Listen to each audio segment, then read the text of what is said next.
The planet's puppet masters almost surely have a plan. There's clearly maybe something there beyond the realm of man. And until you've thoroughly tested every last close-trusted view, I find the more you think you know, the less you really do. That's true, Dr. Zayas. Very well. Where would we be without THC?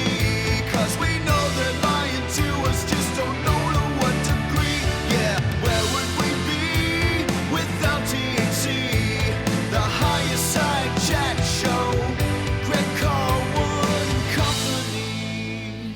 The power of Christ compels you, people. From the Sunshine State, I'm Greg Carlwood, and if you think about current events today and the labyrinth of lies and surplus of state-sponsored misdirections that plague nearly any topic, one must assume that dishonesty is not a new trait of the big machine, but part of its foundational ethos. Because knowledge is power, and it's quite obvious that nobody at the top wants to share that power. And it seems that the further you go back, the fewer hands held that power, the tighter their grip was on streams of information, and the harder it was to find a steady current of truth. Those who tried to get the word out were more easily dispatched, their works more easily destroyed, and their followers more easily disbanded. So what does that say about centuries of shaky foundational facts that shape our very understanding of the human story, our historical timeline, and the place we find ourselves today? Spoiler alert, it's not great. But fear not, dear listeners, as today marks the return of the man they call Analog. A man who dedicates much of his time to combing the old newspaper archives of early America, finding the rare instances of uncensored anomalous oddities, and stringing them together to try and reconstruct a more honest and accurate view of the times that came before, advanced cultures that have been erased from the record, suppressed technologies, and both men and beast of exceptional size that seem to have been much more common than any academic historian today would admit. Since we last did the dance in February, he has launched a new YouTube channel called The Archivist with Analog, where he has a series working his way state by state through these very telling articles and mysteries, as well as a series on radium and a cornucopia of head-scratching videos that lay out some pretty incredible stuff. Bound to be a good time. Let's get it going. The anomalous article hunter, lost civilization seeker, and newspaper archivist extraordinaire, Analog. Welcome back, man. Thanks, Greg. Another phenomenal intro. I appreciate it. I try. And it's a pleasure to do this again. I'm pretty used to the general level of feedback an episode might get, but the one we did certainly seemed to get a bigger response than usual. I think we're all in agreement that these old newspaper articles about underground cities and buried communities and giants and radium and all these other provocative things are exciting to explore. But what about you? Did it seem like a fair amount of good feedback came from our last conversation? Yeah, I mean, it was pretty unbelievable, honestly. And obviously, I kind of expected a lot more comments than I'm used to getting, but it was pretty crazy. In fact, I still get at least one a day, if not more. So, yeah, I couldn't be happier. Obviously, I've been listening for years and just feel really blessed to be on the show, but it's just amazing how many people reached out. Right on, right on. I love to hear that. And I like to sometimes ask just for the audience's sake, because I tend to tell them to go and thank the guests because it just helps everything. And it's the reason why guests come here. And so when there's a chance for them to hear that they were actually heard, it's kind of nice. But I would also say that one of the only negative things that people said to me was that these old newspaper articles from the 1800s-ish to early 1900s are unreliable, and we're extrapolating too much from articles that were maybe written as fiction or fantasy just to sell papers. Maybe the journalistic standards were a little loose, though they certainly seem pretty loose today. Mm-hmm. But just to address that, when you find articles of giants from papers in almost every major city or reports of early settlers exploring huge underground chambers that they stumble into all across the country, these things aren't really to be thought about in isolation, but they build on each other. And with enough work, you can start to reconstruct a picture of the pre-colonial past. It's the consistency across the board that helps make them more credible, wouldn't you say? Yeah, absolutely. And I understand people's, opinions on that, but like with anything, any author or, person that puts out material, if you're just treading into their material for the first time, it can be overwhelming. But I've been doing this for years, and, with thousands of articles, thousands and thousands of articles now, and hundreds of giants. At this point, it's not yellow journalism or anything like that for me. And yeah, you have to have kind of a full spectrum analysis with a lot of this material for it to make sense. But at this point for me, it's, like I said, it's undeniable. And I think, I've shared enough articles with you over the years. The first one or two or three can seem crazy and you're like, there's no way, but you get hundreds deep, you build a whole new picture. Yeah, I agree. And these older newspapers, there wasn't so much coordination. They weren't so centralized. So they just had a way of writing. They wrote about things that were being dug up. And the curious thing is that all that stuff went away. It seems like the way the system really maintains control is not necessarily to catch every single thing that gets out, but just to push things to the side. And over time, a mainstream narrative forms and all that other stuff is on the cutting room floor. And that's what you're bringing back to put back into the human story, to say, hey, look at all of this stuff. It's not just one or two things. Last time we probably went through 20 different articles. If even a fraction of them are true, like the old UFO cliche, then we got something here. So I think that's what people are excited about, and that's why I loved it, and I'm sure that's why they responded. And when it comes to the broad picture overall, what can you tell us about your best guesses as to this reconstruction? What are some of the major themes that keep popping up throughout that help fill in the big picture? Well, the big one for me is there was something that happened, some event or several events. My best guess is probably late 1700s into the mid 1800s. And that could have been a giant flood. I lean towards a volcanic event of some kind or several. The stories of 1812 align with these theories quite a lot. But from a historical newspaper narrative, it's almost like newspapers west of the Mississippi didn't even really come online until the 1840s. And, we talked a little bit on the last episode about orphan trains and repopulating cities and stuff like that. And then, the 1840s is when that all kicks off. And you're pretty much dealing with, again, following, you mentioned my Anomalous America series. I'm working on episode 11 right now. And the underlying tone of every single one of those, from Alaska to episode 10 in Texas, is we're dealing with the entire American Southwest was buried in at least one, maybe two, maybe three events. And we're dealing with each cultural layer getting more advanced. And humans of all phenotypes living in absolutely monstrous cities. And the, quote, Aboriginals or Indians or Native Americans of those areas are living on top of these buried civilizations to which they have almost no understanding or history of these people.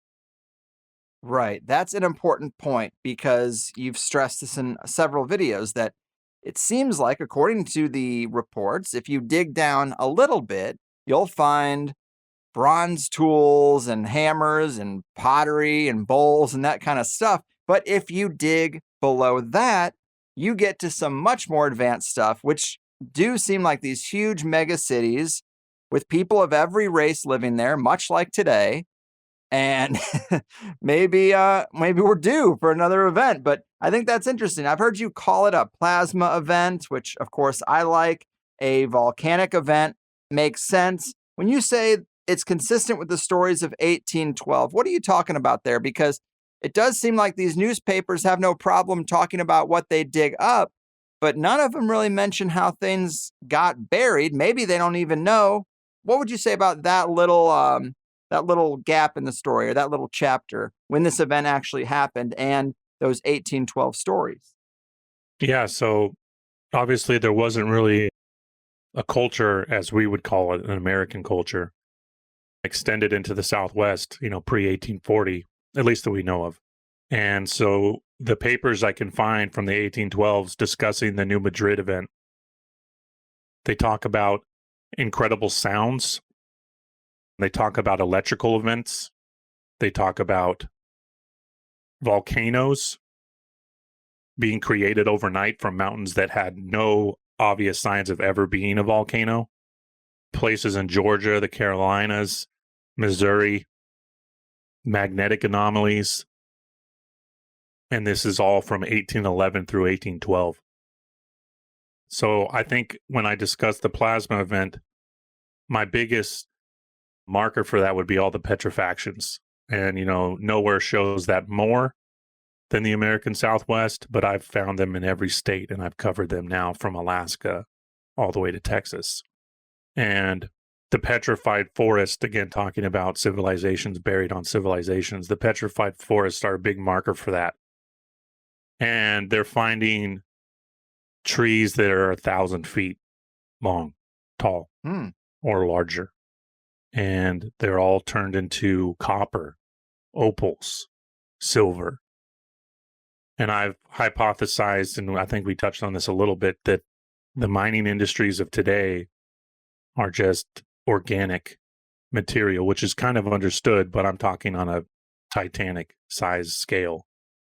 I've had petrified animals. I've tried to get petrified animals in every single state and cover them at least once, showing that not only do the petrifactions cover trees, but large reptiles, mammals. And radium ties in with this because radium was found in the petrified trees as well. So you have all this organic matter where when something's electrified or petrified by, a plasma discharge of some kind, the material can turn into all these, just about everything in the mineral kingdom. And this extends all the way to the Mississippi, which is where I'm at now in Louisiana. So yeah, plasma and a plasma event, an electrical discharge event. Volcanoes, again, are directly related to radium as well. I've hypothesized that all volcanism and earthquakes and all of these mechanisms are related to radium. When radium breaks down organic matter underground, it creates a cavity. And these cavities will, through vacuum and other movements, eventually be filled in or break open. And that'll cause, a huge amount of basically melted space is filled in seconds or minutes and creates massive earthquakes. And volcanism, again, is related to radium. And this ties in with for those who heard our second hour story from the underground Rockies and the river that I've hypothesized, the Gulf Stream is created by an underground river that flows from Canada all the way through the Rocky Mountains into the Gulf, and it's heated by volcanic radium action. That was a long answer, so yeah. No, that's great. And I did have a little bit to supplement that story we told in the second half. I figured we'd get into it in the second half just for consistency's sake. But what does it really mean for something to be petrified? I mean, I've looked at the petrified forest and they just kind of say fossilized. So your head just kind of thinks, oh, well, this is just even older than other stuff. But there is this little thread in the conspiracy world that gets way, way out there. I know you're on this thread now, but people will talk about the Devil's Backbone, the giant rock formation, and say that was an ancient tree that is as big as a mountain, basically, like a giant ancient redwood. And you look at it and you could see why someone would think that, but then you start to think, well, there's definitely a difference between rock and wood, right? I mean, geologists would know this and tree experts would be able to look at this and say, yeah, not wood. But to help people get over that little stumbling block, talk to us about what petrifaction really is, what it means for something to be petrified, and elaborate on this idea that petrified things, something that might be destroyed in a giant plasma event or a sudden blast, could actually turn into minerals. How does this factor into mining? Yeah, so that can be hard again to wrap your mind around. But another thing I've been touching on in every single one of these state episodes is the idea that the world was tropical and not so long ago. In Alaska, there's tons of evidence of this all over. They find tropical coral still in the water not far off the coast. Pyramids off the coast of Alaska. They found 21 pyramids off the coast of Alaska. But yeah, the tropical aspect ties in with this.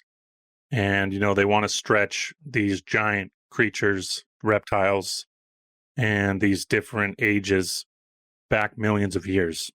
And that's just absurd because they find human skeletons from California all the way to my next episode in Louisiana. They find human skeletons 2, 3, 4 layers deep. And, when these scientists in the 1800s, 1900s are looking at the timelines that are kind of the mainstream timelines, and they're finding these anomalies, these human skeletons, they're saying, well, this must be the oldest human in the world because it's if I go by geological standards, this is 500,000 years of layering. And I've hypothesized again that through cave art and again the skeletal records that man was living alongside these giant beasts and alongside giant trees. And I think we talked a little bit about the Avatar overlay and how the more of these articles I get into and the more I start to kind of unravel it and piece it together and present it to people, the more the Avatar movie starts to really ring as true. And that just like studying a tropical climate of today, 90% of all life in the rainforest lives in or around the trees. And I would have hypothesized the same. And that many of these cave structures from these articles and these subterranean caves are the remnants of the veins of ancient trees or the carving out of ancient trees. And petrifaction is really important because there are plenty of examples of petrifaction even today. And some of the stories that stick out to me are linemen, people that work on power lines are around, very high voltages and high amperage. There are stories where there's an accident of some kind and the people are exposed to incredibly high amps and volts, and that they'll have actual limbs turned to stone, hands and feet, so forth. And now just to drive this home, I mean, if a person with some knowledge took that petrified arm and put it under a microscope, they couldn't mistake it for rock, could they? Well, it'd be more crystallized. Again, I've also hypothesized that the environment in which the event takes place is incredibly important. Humidity, all these things, water exposure, the salinity of the water, they all have a different effect, and even different woods. In many of my articles, they talk about how different trees, pines, oaks, they petrify into different materials. And just like the human body, the human body contains gold and silver in small quantities. These giant trees would have contained these in huge quantities. And I can't remember if it was Nevada or New Mexico, but they found a petrified forest that was laid over, and the trees were 60% copper. Damn. I mean, that's insane. Usually the percentages are much lower. But I've had where they're hugely opals, or they're finding incredible amounts of gold per ton. And yeah, this kind of just all correlates again back with some of my articles from Texas where they found petrified giants when they were doing the hydraulic mining in California, which is, basically a giant water hose, and they're washing entire mountains away. They were finding petrified giant skeletons, and they were turned into silver and gold and quartz. Damn.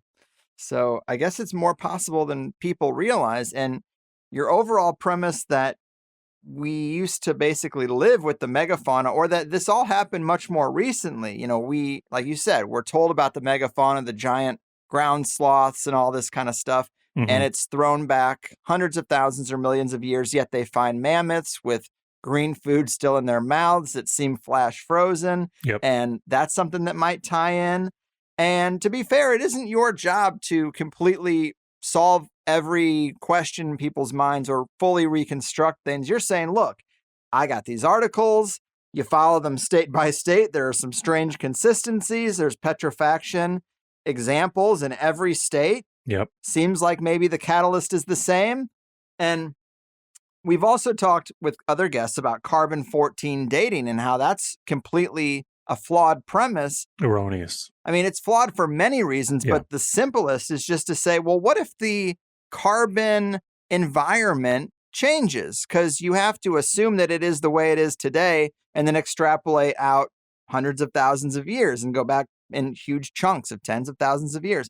But if there was a giant change to the environment, well, that's going to throw off your model, your measurement system. Mm-hmm. And, I think that there really might be something to that. The more we learn, those orphan trains, as you say, quite crazy.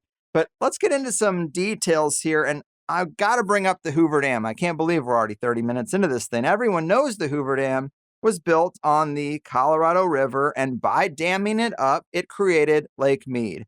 But what gets left out of the story is that apparently the creation of Lake Mead covered up the ruins of one of these huge cities that was there in the desert. You have covered a really great article from 1936 that talked about this. But what can you tell us about the creation of the Hoover Dam and this maybe lesser known motivation to obscure this history in this giant lost city? Yeah. This has kind of been a rumor that's been floating around, and I've never really seen any actual material on it. So this article was a gem I've been holding on to for a while. But basically, 1936, they have a huge group of archaeologists, paleontologists, exploring what they called the Lost City. And it was a giant city in the floodplain, basically, the area that was going to be flooded by Lake Mead. And they were in this rush to excavate and find as much as they could. And what's also interesting is that I covered a very similar story to that in Washington State. And I know you've talked with Randall Carlson, and he's postulated a lot of very interesting things about Eastern Washington that correlate with a lot of what I've been saying, but obviously bringing the time frame much closer to our own than 20, 30, 50, 100,000 years or whatever. And that the Grand Coulee Dam, which at the time was the biggest dam in the world, they did the same thing.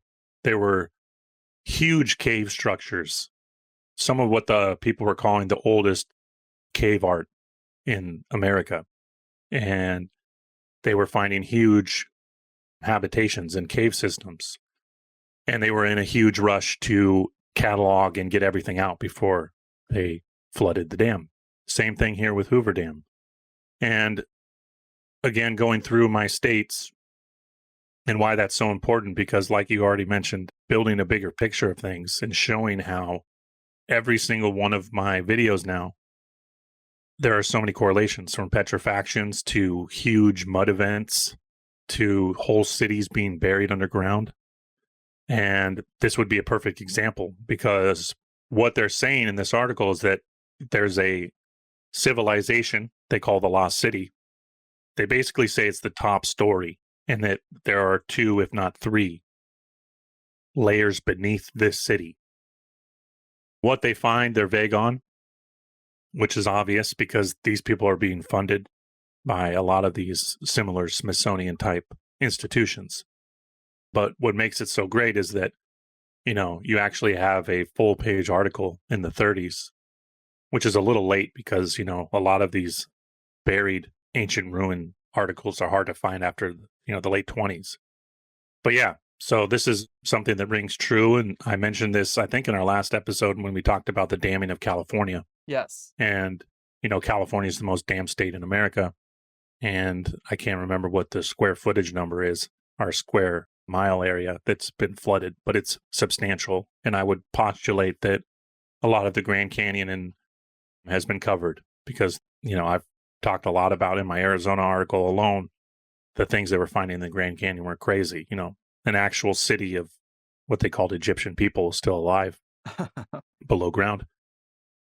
But yeah, that's a great article. And really important in connecting the dots of things I've been kind of mentioning, but having a full article has really helped bring that whole concept to light. Yes, I've heard you use the term river management, water management. That seems to be a big aspect of how they've covered things up. I think last time we talked about a pyramid that had been found near Mount Shasta that was buried by building the dam right after it near the river. So it just swallowed it up with a new lake. And it seems like that's happening more and more when you go state by state. You're finding these things. Just to add a layer to the Hoover Dam, because we probably talked about this years ago, but I haven't gotten to again since. But a little closer to 9/11, people were finding all kinds of esoteric aspects to the Hoover Dam. And there's, I guess, symbolic and numerological reasons to suggest that the Twin Towers were built with the intention of taking them down later. Kent Bain has a really interesting book on it, plus the weird synchronicity that they broke ground on the Pentagon on September 11th, 1941. And then this 9/11 event happens exactly 60 years later. Well, you can find a good number of folks who think you can decode similar things about the Hoover Dam. And one of them would be this strange fallen angel, quote unquote, statue that they have there, or a set of statues. I believe it's two. And there's a big Masonic square and compass design on the ground right there. Anyone can look up Hoover Dam angel statue and you'll be like, yeah, that's a little odd.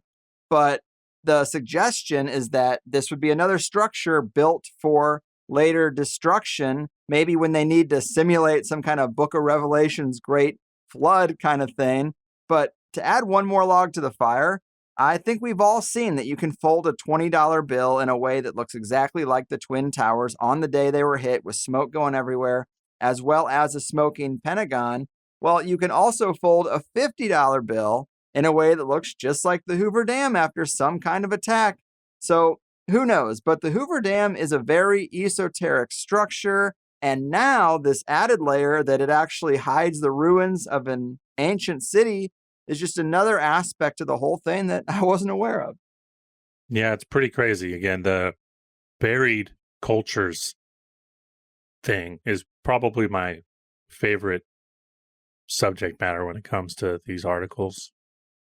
And, going a little bit backwards to the petrifaction thing, they found giant lizards, giant seeds, like, acorns that were 10 times bigger than a normal acorn, pine cones that were, again, 10 times bigger than a normal pine cone. They found coconuts that were like 3 or 4 times bigger than a normal coconut, and they were turned to quartz and all these different crystals.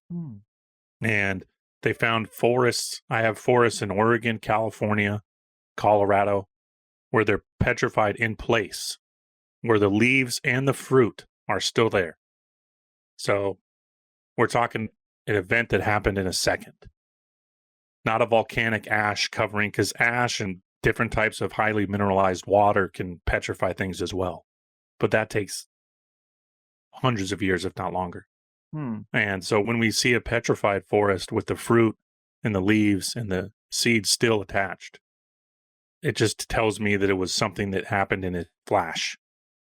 And it had to have been an incredibly high plasma event of some kind for those types of things to happen. And then you find these standing forests all over. And there's petrifactions in Alaska they found below the snow. Again, the tropical relation, and people were talking about the canopy, the vapor canopy, in the early 1900s. And they acknowledged that there was a vapor canopy and it did fall. Really? Yep, in the 1900s. So I posted this a long time ago, and, Archaics has really taken it and ran with it. But there's definitely something that was discussed over 100 years ago and acknowledged. And this goes back to my relation again about a tropical setting where the tropical forest creates its own environment, its own weather system, essentially. The canopy covers so much of the sun. And this would be kind of that age of perpetual light where people, there are so many stories about an age where there wasn't the moon, there wasn't the sun, and there wasn't the stars.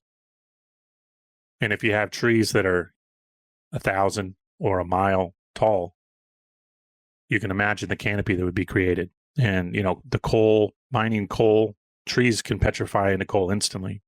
The coal industry is, in my opinion, just trees. Sandstone, these softer stones are found in petrified trees. So I think when you look at the American Southwest or the Valley of the Gods in Colorado, it's a perfect example. I posted recently about I've gotten into spelunking and I'm finding like the deepest shafts, vertical shafts in caving. And many of them look exactly like the inside of a tree. Yes. Now, that's something you did send me, and I can vouch that it looks like the rings. You can see, like, if you chop a tree down, you see those rings. Well, those are along the walls in a weird way. And then this hollow cavity, like you say, a vertical chamber. Mm-hmm. And the suggestion is that's the inside of an ancient tree. I suppose people would say, well, mines are underground. But yeah, that's kind of what you're saying is like there's been huge burial events. Yep. So something happens, a plasma event. These trees are petrified, turned into minerals, turned into coal, and then layers and layers of ground cover them up. And then we dig it out of the ground and we think it's some process in the earth that is making this mineral, when in reality, it's the remnants of the last round before the last plasma event. Yeah, that's exactly what I think, especially, again, going with the civilization ideas that you mentioned earlier, that when they excavate, they find another civilization and then another civilization and then another one. I have articles all over the Mediterranean, all over the Gulf of Mexico, again, all the way from Alaska, where they, in Alaska, they had that mountain that there was an earthquake of some kind and the mountain washed away and they found a Grecian city in the mountain. Tropical animals, tropical plants, all through all of my states now, and much closer, again, to the surface than we're told. These things aren't buried 1,000 feet down under millions of years of ecology. They're events that happened sometimes in an instant, and then we're covered by following events. Because you can imagine a plasma event, an electrical event, when there's a lot of, again, going back to the 1812 New Madrid anomalies, there was a ton of electrical phenomenon. What's the green lights in the sky? I'm spacing the name in Alaska. Oh, the Aurora Borealis. The aurora was seen all the way in the Gulf from 1811 through 1812. And people talked about hearing thunder and lightning, but not seeing it. And then volcanoes, mountains becoming volcanoes. And these electrical events kick off the volcanic events. I think they're very much related, as above, so below kind of thing. Right. And when you look at a kind of an anode cathode system, lightning shows you how the ground and the sky are connected through the ether, that it would make sense when you have some kind of large event that it would be kicking off several things at once. And the volcanic evidence clearly shows this, because not only are we dealing with mud burials, but we're dealing with, huge amounts of lava and ash, hundreds of feet. In California, we found stone cities under 400 feet lava flows, and that continues all the way to the Gulf of Mexico. Huh. Man, so we're talking the American Southwest. Well, I think a lot of people know that when you talk about the Grand Canyon, we've heard these stories of artifacts and hieroglyphs found there, but the story of hieroglyphs and Egyptian-looking statues spreads out a lot wider. It comes up in a lot of the articles that you cite. And in one video, you allude to what Egypt really was. Well, what are you referring to there? Did Old Kingdom Egypt come after some of these artifact caches in North America rather than before? What do you think Egypt really was? And how do we have Egyptian-looking stuff scattered across the U.S.? Yeah.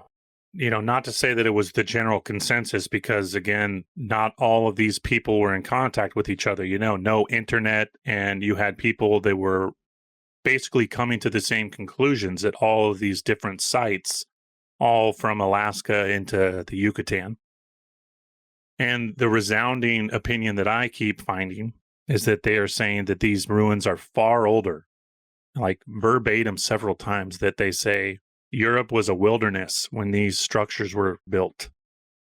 And one that sticks out to me was the Emperor Tigrinus article I think I sent you about the red-headed giant king of New Mexico. Mm-hmm. And in his tomb, they found, advanced stone battle axes. We're not dealing with the Stone-aged people. He was buried with he was mummified. His shield was covered in crystal mica that was like as reflective as a mirror. And they hypothesized that he was blinding the animals with the shield. And he's quoted as being the oldest red-headed mummy ever found, and that the origins of the Tesian race, the red-headed race, began in the American Southwest. And they even go as far as to say that he was one of the wanderers after the Atlantean destruction. Huh. And in his tomb, there are drawings of him battling mammoths and saber-toothed tigers and all these giant creatures. And he was entombed by a kind of pygmy race that was completely different from his kind. They were 4 feet average height, and they had a completely different burial process. They burned the bodies and put the ashes in jars, which is kind of an Asiatic nod. And yeah, there's Egyptian artifacts, kind of block Hebrew, Egyptian, even Micmac, which is a form of Egyptian pictograph. And they're found again from Alaska all the way into, where I'm getting to this week of Louisiana.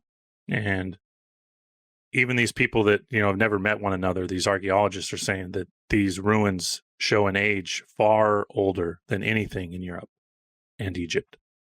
Man, it is so interesting. And I think what people liked most about the last one we did is going through some of these actual articles, reading them to the people. And we're already 45 minutes in. Give us a couple of good ones just to satisfy the people who were excited about hearing some of these actual articles as they were written. I mean, I don't know if we want to take one from each state, but maybe some that are spread out and really do help make the case that you've been making this whole time. Yeah. Since I know we can edit, I'm going to go ahead and just kind of pull up. I'll start in Alaska, and I'll just read one quick highlight. And if you want me to read further, I can do that. Great. And we'll just kind of go down the West Coast and into where I am, if that sounds good with you. Yeah, that sounds great. Let's hit them. Yeah, and another thing that's really important to touch on, too, is just the size of these ruins. I know you've spent some time in these, but for the listeners that aren't familiar with my work or haven't really looked through or haven't seen my new series, we're dealing with ruins that are absolutely gigantic.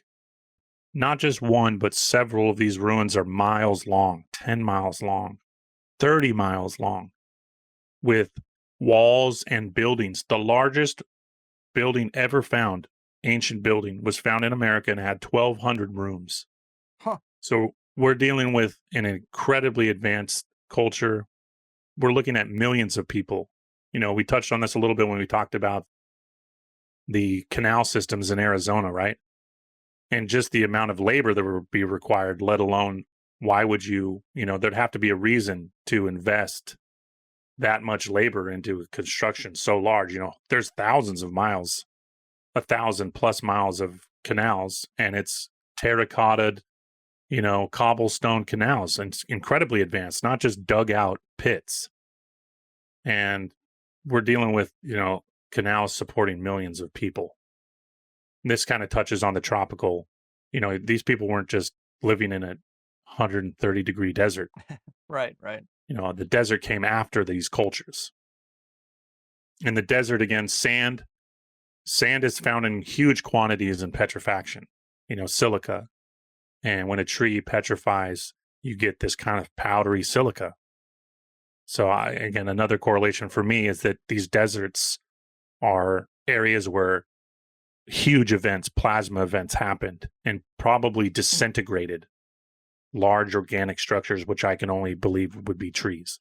Yeah. It makes me think of that little head scratcher they used to talk about back in the day, that the Sahara has a layer of glass under it. And then people used to speculate about an ancient war and a giant ancient atom bomb. Well, that's where we were at the time, trying to reverse engineer what that could have been. But that could be a natural cataclysmic plasma event that causes a layer of glass, like it melts it down to such a high degree that that's how it appears.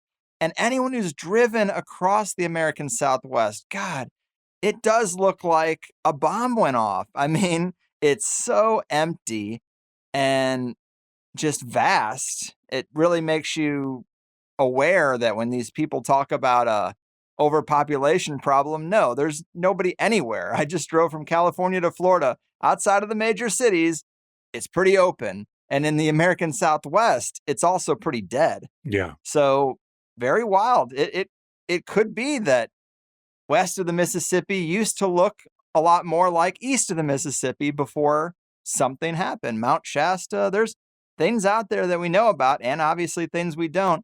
Another factor that I just wanted to throw in is when I had Suspicious Observers Ben Davidson on, he brought up this book, Adam and Eve, that I'm sure you know about, that talks about rounds of cataclysms. Yep. And that book was censored by the CIA. It was made classified, and then they declassified a redacted version of it. But it makes you wonder, why did they care about some book that suggests there were rounds of cataclysms? Why can't that be out there? Very curious thing to censor if it has no merit to it. Yeah. But we're getting away from it. Yes, hit us with some good stories.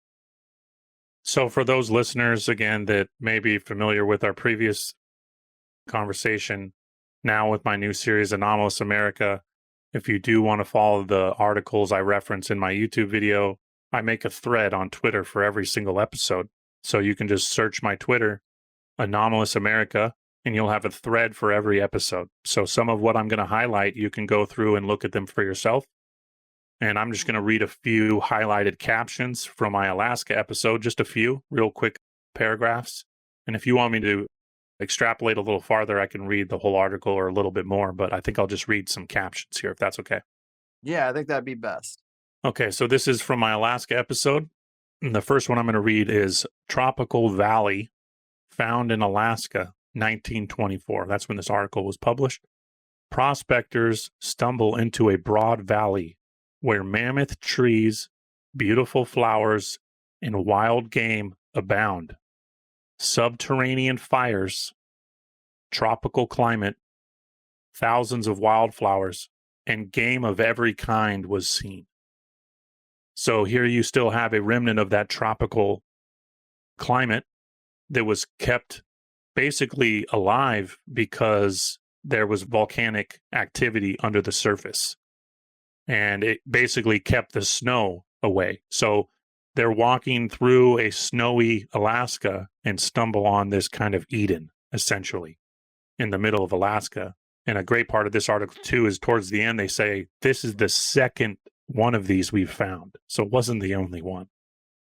So kind of like a window into what Alaska was like before what I would call the fall of the canopy, or before the event that's kicked off the Ice Age. Another one that kind of touches on that too is Alaska flowers reveal prehistoric villages. This is published in Montana in 1938. Flowers that bloom in Alaska can help explorers detect prehistoric American villages hidden underground. Botanic clue in rediscovering the past, locating hundreds of these sites. This article basically says that they can find buried ruins because only certain flowers grow on the top of a buried village. Huh. And they're saying that there are hundreds of these sites. And in my Anomalous America Alaska video, I go on Google Earth and I show you what I think are these hundreds and hundreds of sites. They stretch from Siberia all the way into Alaska. The Aleutians are covered with buried cities. It's pretty crazy. Yeah, that is. Another one I really liked was The Prehistoric Civilization in the Wilds of Alaska, California Publishing, 1906. Coffer dams resting on bedrock, buried several feet below the surface. Wooden beads on an iron wire. A city of snow and ice, laid out in streets and blocks, with mosques and towers, stone-like, in a state of petrifaction. So they find a city that's frozen over, in the middle of nowhere, Alaska, with coffer dams buried below the surface, wooden beads on wire, and mosques. These are all quotes, so everything I'm reading is a quote from the article. Mosques and towers, stone light, petrified. And you mentioned this one to me before, a mogul magnet, 1902. Do you want me to read this one or do you want to save it for later? Hell yeah, let's do this one. I love it. Okay. So I'm going to read the whole thing if that's okay. Sure. It's not too long. Okay, mogul magnet, 1902. After the explosion of the giant powder mills in Alabama, a party of northern capitalists purchased the dividends and determined to erect another factory upon the ill-fated spot. For every year for 12 years, the mill had exploded, causing terrific loss and many deaths. Powder mills are interesting. They tie in with the ancient trees and the mining systems, but maybe we'll get into that next.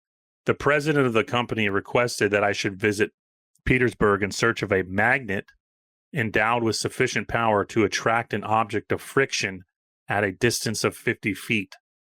Fortunately, while prospecting through the north and in Alaska, I formed the acquaintance with Captain Lawrence, late of the Pacific Steam Whaling Company, who kindly informed me that along the Yukon Delta, there existed a peculiar lodestone of wonderful magnetism. To me, this information was invaluable, and I accordingly accepted his invitation to join the whalers who were soon to leave on an expedition from Point Barrow.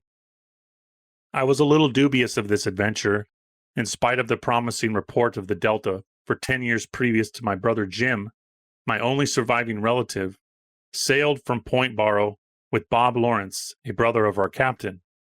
Wild fellows they were, too, and the result was the wreck of the revenue cutter and 4 whaling vessels. 900 men became castaways and eventually perished from hunger and long exposure on the sterile coast of Greenland. Our voyage was replete with events thrilling and dangerous, and in my enthusiasm for the whaling business, I quite forgot my lodestone mission. When I was brought to bear upon my mind in a thoroughly disagreeable way, the captain and I were together on the deck, discussing the possibilities of making our return down the Yukon River, thus passing through the gold fields and lodestone ore. When the engineering crew appeared before us and announced that the machinery in the power room refused to work. None of the engineers could explain the mystery. It really seemed inexplicable. Soon the steam died away, but strange, the vessel's speed increased and began registering as high as 270 knots an hour. It was indeed a ship at sea. What direction we were going, it was impossible to tell, for the compass didn't show. But with a glass, I saw at a distance a mountain of dark color, and the secret of our speed was revealed. We were within the precincts of the great Lodestone Mountain, that both the explorers Ross and Franklin believed to be near the pole, surrounded by waters presumably unnavigable. I knew that when we arrived within a certain distance, the attraction of this mogul magnet would be so powerful that the vessel would be crushed to pieces against it. A hasty examination was made of the vessel. Nothing could be done to avoid a disastrous landing, for the hull was of heavy iron of the ordinary build with fastenings of steel.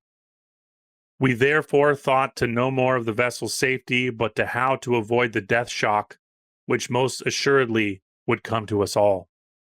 Necessity was the mother of invention in this case. An avenue of escape was suggested by a British sailor, who through fear had already suspended himself 3 feet from the floor by catching to a rubber strap that hung from the ceiling.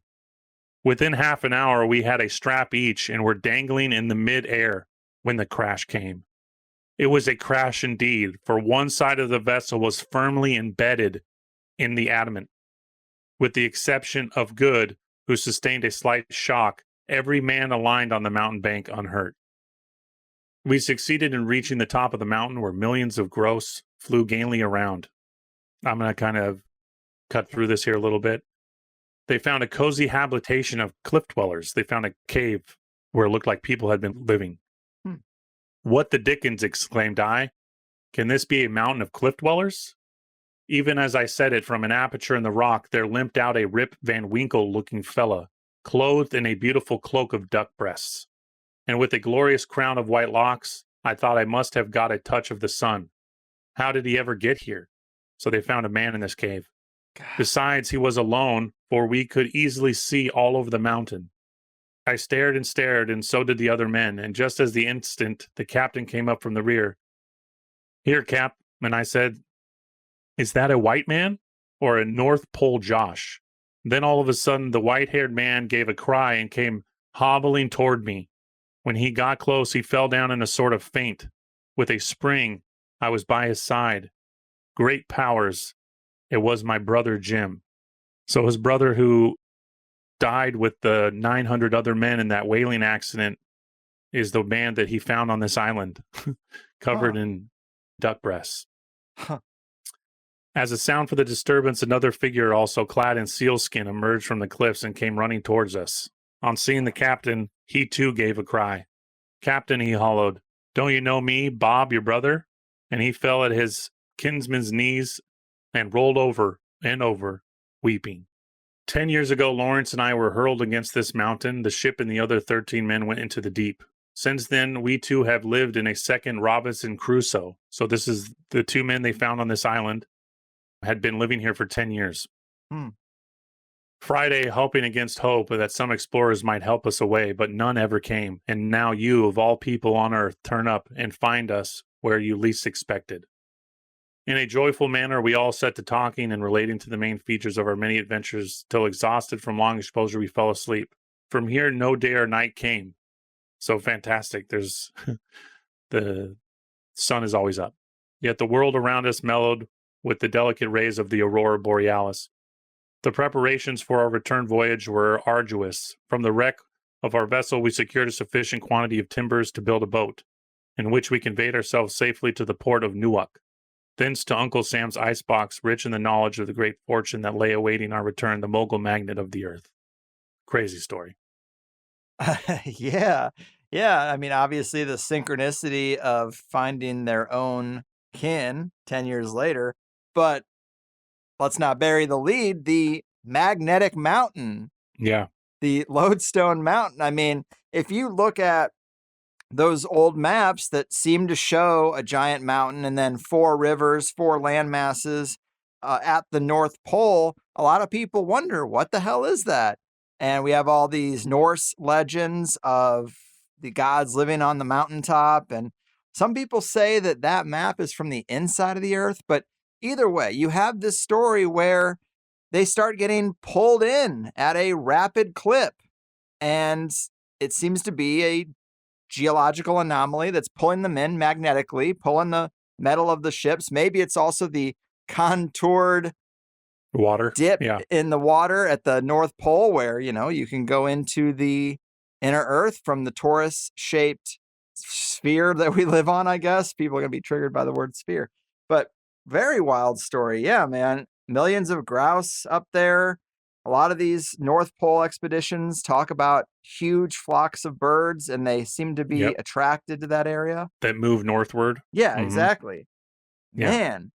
Yeah, there's a lot of really good little nods that, again, you know, talking to someone like you who's had so many guests on that have mentioned all these little details that you would have to, again, have kind of a good background to see the parts of this article that really do stand out. But you touched on so many little things. And remember, this is 1902. This isn't somebody trying to write some fanciful article in, you know, 2012 or 2020. This is 1902, and all the little things like you just mentioned there, the weather, the aurora borealis, that many sailors had talked about this magnetic mountain near the pole. That's exactly what they're mentioning, right? Yeah. And, you know, the steam engines that stopped working. And yeah, there's just so many little details in this article that really, for me, make it even more believable than just some silly story. Yeah. Well, I'm always intrigued by the videos you can see made about the magnetic mountain in the middle of the earth, and just they go in pretty deep about compasses. Like, we just take for granted that compasses work. They're all aimed north all the time, and there's just some unknown magnetic thing going on. Well, this is that magnetic thing to a lot of people. It's obviously obscured and we're not supposed to know about it. But when you get into the electric universe stuff and the Saturn symbolism that seems to be there, and they talk about the perpetual twilight, this kind of tropical global climate that you're referring to, these guys talk about it too. They are still kind of conventional paradigm adjacent. Yeah. So I think they do cast this stuff into a longer timeline. But what if it isn't, This same thing could be true, just move it up the timeline a bit, because they talk about the plasma event. The thing about the symbolism is that it makes a little more sense that we'd see it so pervasive today if the lineage that perpetuated that symbolism was just hundreds of years old or a couple thousand rather than tens of thousands. So yeah, exactly. I think a lot of this stuff does slide into a cohesive picture when you are open-minded about moving some parts around. 100%. And like we've covered a little bit, again, why we started here in Alaska and going all the way down to the Yucatan, you're dealing with gigantic cities buried underneath another gigantic city. It's like, I would say there's probably 500 years, 400 years, and then it's buried. And then, again, that's an estimation, of course, but we're not dealing with a civilization that's 10,000 years old, then buried by another civilization that's 10,000 years old. And I don't think that for a second. And again, since we're dealing with the tropical things that we just mentioned here in Alaska, that it extends all the way down, that you find the same giant tropical fauna in Alaska as you do in Texas. And so that for me brings the time frame much, much closer to our own. And that these succeeding races, that there's almost kind of like a cyclical clock to these events. Yeah. Well, how many old cultures had clock-like or circular timekeeping? I mean, it's super common. Wheels within wheels. Way more complicated. Exactly. When the Mayan, we mentioned this on our last talk, the Mayan distinctly say that there were 4 previous ages and they were all destroyed by a cataclysm of a different kind. And for me, that's like the deepest it goes is about 4 layers. So like I keep coming back to that Mayan story, and that for me just keeps ringing the most true. Yeah. Mayan, they call themselves the Mayan. It's an illusion, and this reality seems to have kind of, how do I say this without triggering anybody? It does seem to have a kind of storyline. Yes. An engineering, architectural design to it. That's what I'll say. Yeah, I think it was just a recent episode where we referenced the Terrence McKenna quote that the universe runs on narrative. Yeah. And that there's like a weird gravity, something like a gravity around story. And that's why synchronicities work. Like that's why little things pop up in your life that you should pay attention to. It's like there is a force of nature that wells up around events that make a good story. You still have your free will, but we're kind of like, there's a river's current pushing us towards good stories in our individual lives that culminate like a tapestry, like the branches of a tree into one big, great story. And I think that makes a lot of sense. It's a weird concept, but when you start just looking at the world through that lens, it makes sense to me. Yeah. And we mentioned a little bit my motorcycle accident, out of body experience that came from that. Yeah. And how obsessed I became with kind of the concept of consciousness and what that really was. And the more I dig into these articles and the more I venture down the path of understanding, myself and, how I fit into the whole scheme of humanity, it definitely seems like a storyline, like you kind of suggested there. And that in one way we're reliving a story that's been told, right? There's nothing new under the sun. And there are dimensions and the details change, but the underlying story is the same. Yeah, I agree. And the next question about the Mayans would be, well, how did they know all this information? And one possibility is that there were some records that survived and they weren't so obsessed with keeping it a secret that they kind of just pieced what they could together. Yeah. Another possible suggestion is the Akashic Record, that these cultures explored consciousness a lot more than we do. And you can access certain information there. Even encounters with beings, a lot of times they're trying to show you giant maps that are way out of scale, or they're trying to show you a quick Cliff Notes version of the human story for some reason. Imagine a culture that was not too worried about shying away from that actually pulled on those strings. I mean, who knows how detailed their maps could get. And they always are kind of like woven in with mythology, which is how the Akashic Record tends to be. This is how these encounters tend to be, is like, it's not super straightforward in just left brain logic. It's a story, for lack of a better term, symbolic story. So maybe they access that information just firsthand by diving into the cosmic record. Absolutely. Yeah. And there's a lot of evidence, again, as I get farther into this series, to kind of collaborate all of what you were saying there, and that the Mayans had a very detailed story of Atlantis. And, you know, since our last talk, you had Old World Florida on, and that was a fantastic interview. And, oh, thanks. You know, I was a little careful about what I said because I just didn't want to cover too much of the material that me and him have been discussing. But, you know, one of the most powerful underlying concepts here was that writers in the 1800s and 1900s felt very much that Atlantis existed in the Yucatan, in the Gulf of Mexico. And the Mayans tell a very similar story, and that their chronology and their history come from Atlantis, or remnants of Atlantis. And, you know, the whole Quetzalcoatl concepts, and that you find these kind of adepts or masters that travel the world educating these cultures, these remnants kind of. And that this etheric, Akashic field is all related to that. You know, like the oldest Masonic symbols are found in the American Southwest, right? We keep going back to this. The oldest square and compass iconography found is in Arizona and New Mexico and Nevada. Damn. And, you know, for me, it's all going back again to the ether and memory, and that the square and compass obviously have material representation, but I think they're just as much related to speech. And, you know, the square and compass is actually a pretty direct representation of the vocal cords.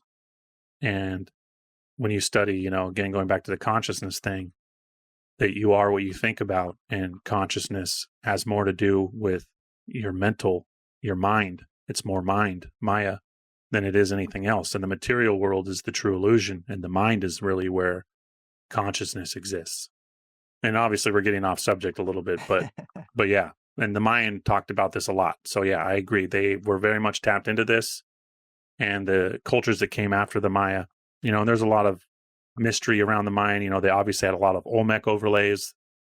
You know, Buddha's origins are supposedly from the Yucatan, and I have a lot of evidence of that.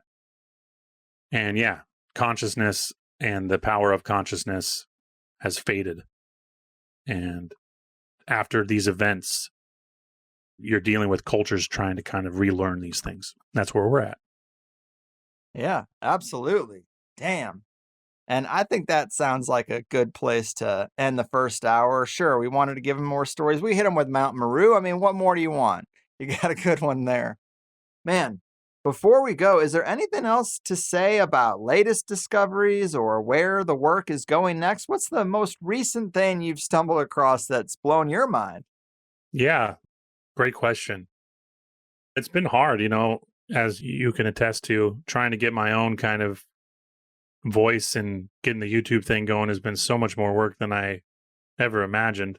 Mm-hmm. And much of my time put into that channel has just been kind of reorganizing everything, if that makes sense, because really I just had clipped thousands of things with very little organization involved. I had no real plan to present it to, you know, an audience.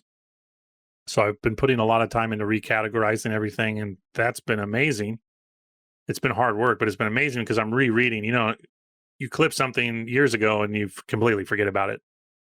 And that was kind of why I wanted to do things state by state, because it allows me to kind of filter things, you know. And having Twitter and YouTube where I can archive everything and kind of have this navigable story that people can look through even a year or two down the road or more, kind of like listening back to old episodes of yours, has been fantastic. Anyone listening to this now can go back, not just on YouTube, but on Twitter and see kind of a catalog state by state. And then my real interests are stuff that's new, and getting that out has been difficult just because so much work goes into Anomalies America. But yeah, Radium has been one of my favorites, obviously. I plan on doing a Lodestone series discussing religion, post-apocalyptic changes to the human psyche. I think you've heard me mention Julian Jaynes. He was a psychiatrist or an author that wrote about the breakdown of the bicameral mind. Have you heard? Are you familiar with that term? Yes. Unbelievable book. It's one of my all-time favorites. And that kind of connects a lot of dots that Eden, or Eden as we think of it, was really a state of mind. And that we were getting auditory hallucinations from what we called God.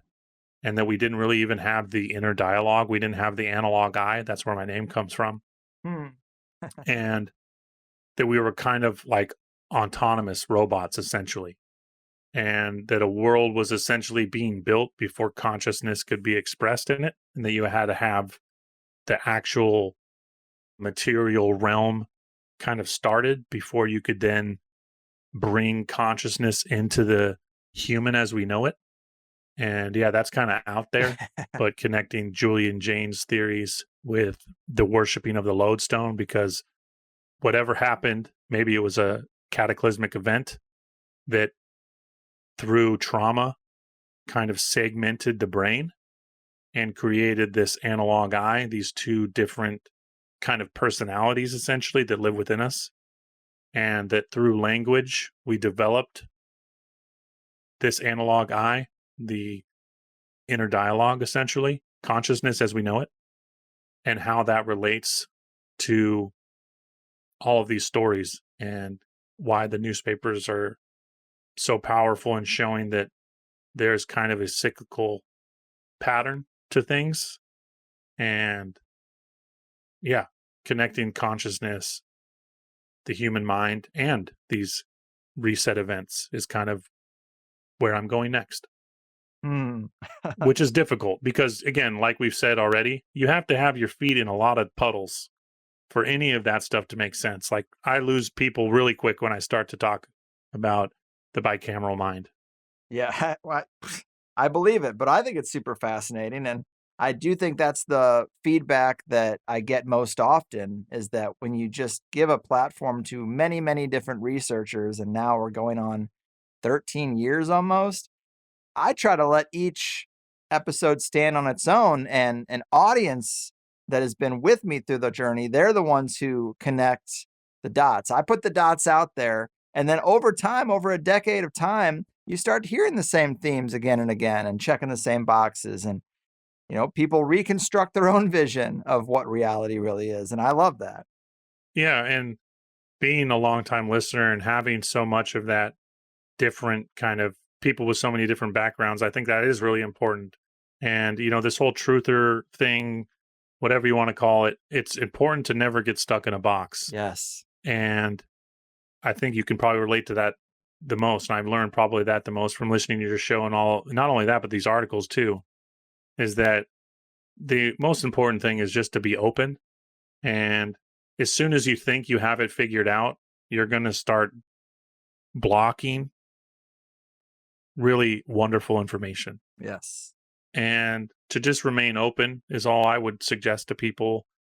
It's easy to shoot things down and say, no, that's not it, or this is the shape of the earth. All those things are traps to me. There are things you're never going to know about this existence.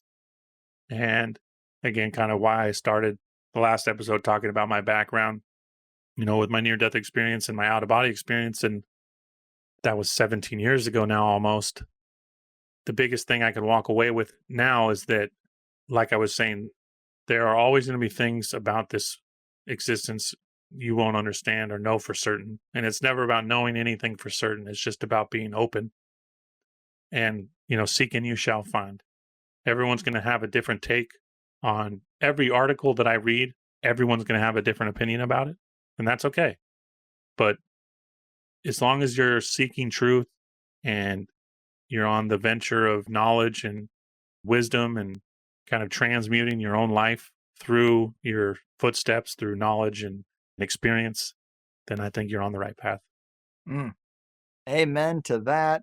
There are certainly a lot of worse ways to spend your time than exploring this kind of stuff. So awesome. Well, let's make sure anyone who's stuck around can easily access your work and support this ongoing exploration. There's few people that I would like to see transition to doing it full time and make a career out of this little thing they've created. Well, give them the links and info that they need to try to support you.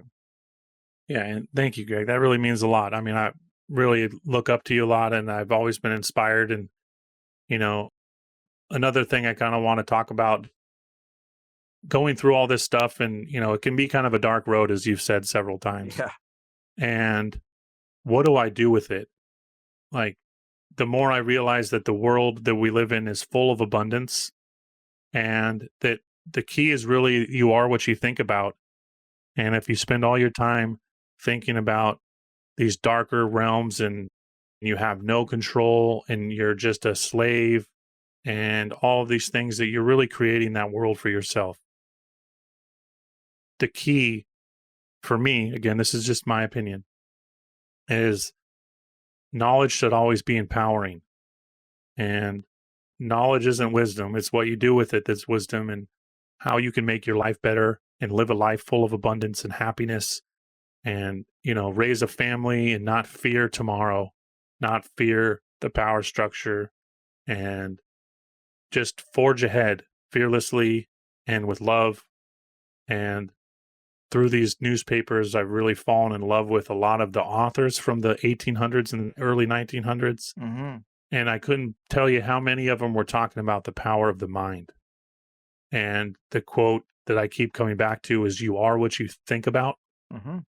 And yeah, I just love it. Like, the newspapers have really changed my life, not just from a historical standpoint. And I know a lot of what we talk about can be kind of like depressing. And, you think about cataclysms and apocalypse, and it's terrifying. Death is not something to be scared of. And you're here to learn and love and make friends like you, Greg, and know that you live in a world full of abundance and that you can create any life you want for yourself. And that's what I'm trying to do. So again, I want to say thank you to you, Greg. And yeah, so my goal is to, kind of shift my life, kind of like you. I've worked for a big company for 17 years of my life, and I've loved it. Don't get me wrong. It's provided a lot for me and fed all my kids, and a lot of amazing things that come from it. But pivoting my life into a scenario like yourself, where I can be happy doing what I'm doing. And the outreach has been fantastic, and your episode really kickstarted the whole thing, and my YouTube channel is going fantastic. So yeah, I'm on YouTube. It's called The Archivist. I'm on Twitter and Instagram. My handle for YouTube, Twitter, and Instagram is all the same. It's 1_analog_9. And yeah, so I have a series on YouTube that I do every week called Anomalous America, where I go state by state showing some of my favorite clippings. I also break down each episode by clipping into shorter, digestible videos because, as you know, maintaining an audience for 2 hours or longer can be difficult. Mm-hmm. Mm-hmm. So I do that. I'm 2 small episodes into my Radium series.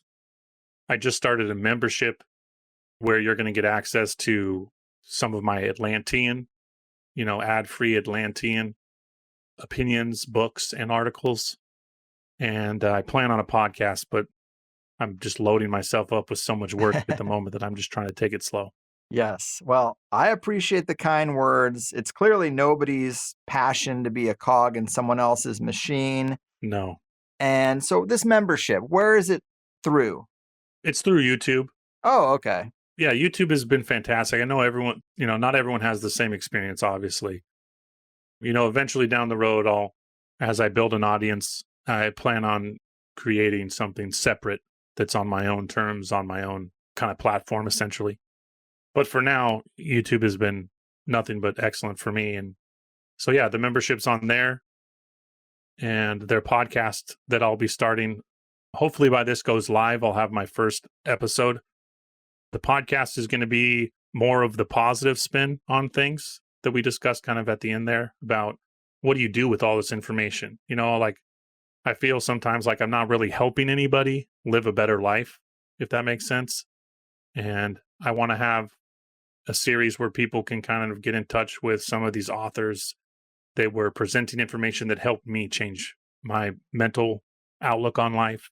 And yeah, so my podcast series will be called The Kingdom of Heaven. And I'll kind of be translating the Bible as kind of a metamorphic, alchemical self-help book. Damn, lofty, lofty. But you're the man to do it, I'm sure. But I would say this is another instant classic. If my intuition is correct, I really enjoyed it, and I hope we can keep doing this every so often because there seems to be no shortage of great stuff to cover, and you're not short on content, and your work ethic seems to be as great as it needs to be to really make that transition. So yeah, I wish you the best of luck. I hope we get a lot of good feedback again, but until next time, take care, man, and keep at it. Thank you so much, Greg. I appreciate it. It was a lot of fun. Well, hallelujah, people. Another great interview with Analog.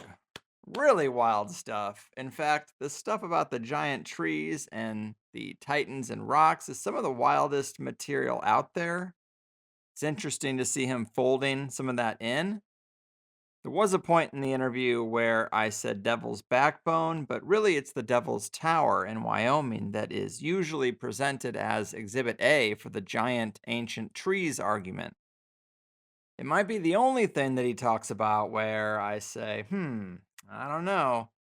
Yes, a lot of these structures do look like ancient trees or ancient tree trunks or stumps. I wouldn't argue that. And there's a lot of mythology out there about a great tree, similar to Avatar. And it's a theme that seems deeply embedded in the world mind. But I just don't know enough about petrifaction to even weigh in. Can a petrified tree be made to seem indistinguishable from rock? Well, there is that story about the US gifting the Dutch National Museum a moon rock, and they tested it, and it turned out to be petrified wood, which tells us they're similar enough to try to pull a fast one, but different enough to be detected when you get skeptical. Who knows? But the idea that we were once in a perpetual twilight plasma envelope, and this was the golden age, and we were in Saturn's plasma sheath, and abundance was everywhere, and everything was like the damn Amazon. I like that idea. And I put it in the mix as an idea I can entertain. But I don't really need the Devil's Tower to be a tree for that. Could cavities in the earth be ancient root structures and these mineral deposits be from them? That's a unique take that I haven't heard many other places. There was that point, man, so much stuff talked about today, but there was a point where he said something about a petrified forest having trees that were, I think, 60% copper. I mean, that's a head scratcher right there. I guess it really just gets down to how immutable you think the material world is. Or do you think material can be more fluid when exposed to something as extreme as a plasma event? Almost like nature's alchemy process or something. But last time we talked about the giant people described in many, many old newspaper articles, and today we got more into the giant stuff, the produce, the wheat, the coconuts, beasts of exceptional size. It's not like we're given a height and weight on a lot of that stuff. So how giant is giant? If you have a coconut bigger than a basketball, how big was the tree? And is radium the key? Man, that's got to be the most fascinating part of all of this. I really like the idea of damming up rivers to hide the old world stuff too. We heard several examples of that, including the Hoover Dam. And that's a real thing. Even mainstream vanilla sources will mention the lost city washed out by the Hoover Dam. Totally new to me, though, and I would guess I'm not alone. And the Mount Meru story was a fun one, too. I'm glad we could squeeze that into the first hour. But man, did we go hard into radium in the second hour, and it's some of my favorite material a guest has talked about in a while. If you only listen to the free first hour, you're always going to be halfway out of the loop. It's just the nature of the game. I give you that free first hour to try to prove my worth and get the guests in front of the biggest chunk of people I can. But the plus hour is where I make my living and where it always gets deeper and more interesting. Today was something special, though. Pretty much an hour of analog spit and fire about radium and how it ties into a lot of different things, its applications. It was just great. We mentioned things like the mummy wheat story, the Shriners, Salt Lake and Solomon's Temple, oranges, longevity, and the Mayans' sacred fruit, radium, alchemy, and the Oracle of Delphi, apergy, radium, and the inner earth. Now, that process, for the people who did hear the full show, when I read that section, it sounded a lot like the Ormus story or the Ormus protocols from the episode we did a couple of years ago. We also talked about the secret side goal of the Titanic sinking, the importance of cypress trees, Phoenicians, magi, and magnetism, and we got into some added context for the epic tale that took up the whole Plus show last time. And the great thing about my pitch for signing up for Plus is that I can't really lie to you because the Plus people are also hearing this. So if I say, man, that second hour was great, and all my paid members are hearing me and they're like, it was okay, but nothing exceptional, then I'm caught. But I think it's safe to say that this one was something special. Again, I don't ask for much. Sign up at thehighersidechats.com. It's a couple of clicks, or you can go through Patreon, $8 a month for 5 2-hour shows a month. Today was a second hour that I think any THC fan would enjoy, but you can always just go to Analog's channel as well because he does talk about it all there too. And there is one thing I was going to add to this stack. You know, sometimes when you're listening to Analog go over all these old newspaper articles, they'll talk about things like the importance of deep rhythmic breathing and just kind of this human optimization stuff. Sometimes it slips in. And I was going to mention this, but we ran out of time, but this thing we might call the sunglass conspiracy.